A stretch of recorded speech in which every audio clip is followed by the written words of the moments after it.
ABP news, सर्वसामान्य जनतेचं खुलं व्यासपीठ। अर्धापूर तालुक्यात भुईमुग काढणीला सुरुवात।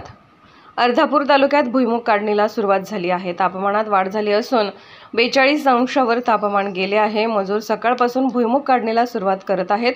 अर्धापूर तालुक्यातील शेलगाव परिसरात अल्पभूधारक शेतकरी सुनील राजेगोरे यांनी आपल्या 1 एकर शेतीमध्ये भुईमुग घेतली असून त्याच्या लागवडीचा खर्च 25,000 रुपये होत आहे। यातून उत्पन्न खर्च ग्राह्य धरला तर यावर्षी या शेतकऱ्यास साधारण 50 रुपये यातून मिळतील अशी त्यांची अपेक्षा आहे।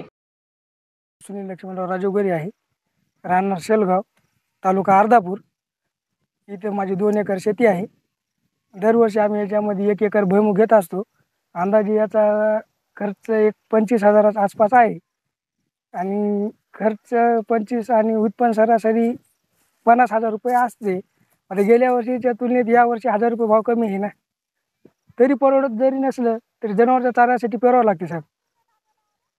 जास्तीत जास्त 6-7 क्विंटल होईल साहेब। 25,000 रुपये खर्च झाला।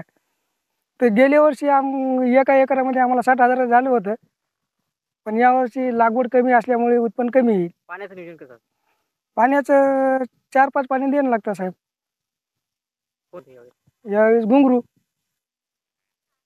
काढण्यासाठी 4 महिने कालपासून सुरुवात केली आहे। उद्या होईल, वाळवून मग मार्केटला जाणार ना।